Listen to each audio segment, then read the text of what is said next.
So Mary, what do you think? Shall we show them our beast? Absolutely. Let's take a look at the power plant. This is a sound attenuated cabin.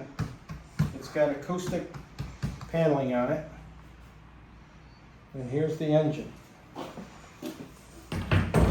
This is a Kubota D1105, 3-cylinder, water-cooled engine. Here's our air cleaner, our fuel rails, dipstick, electric diesel fuel pump, fuel filter, oil filter, our extra cords and attachments, 30-gallon base tank fill. We're full, that's the fuel level. Back here is our 10,000 watt Stanford Newage alternator. When Mary points underneath, you'll see we installed LED lighting so we can easily run it at night. This here is the radiator access. Coming around to the front of the machine, again water cooled. You can see down inside, that's the radiator opening. And the exhaust here that blows right up front. It blows about 20 feet high and the wind can take the fumes away. When we get over to the left side of the machine, we've got our wrapped exhaust system, our alternator, starter, automotive battery. Here's our power cord that we keep stowed, our padlock and chains.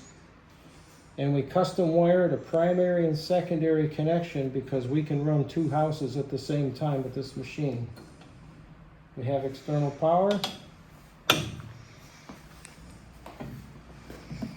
Very simple here, trickle charger connection, bonded, floating neutral depending on our operation mode.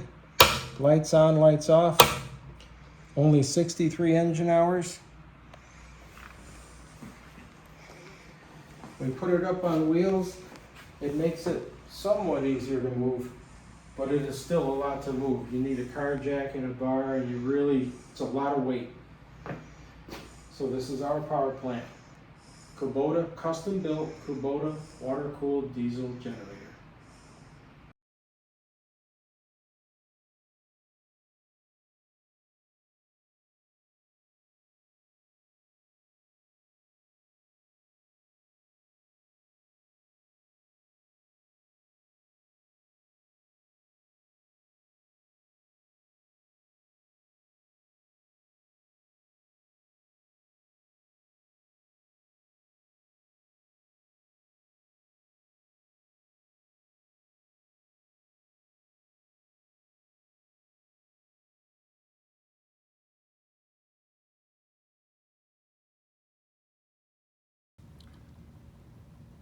So until our new generator shows up, we got this little solar powered guy. You see we've got our 50 amp outlet here, got our 50 amp outlet here. So we're ready, man. Bring those hurricanes on.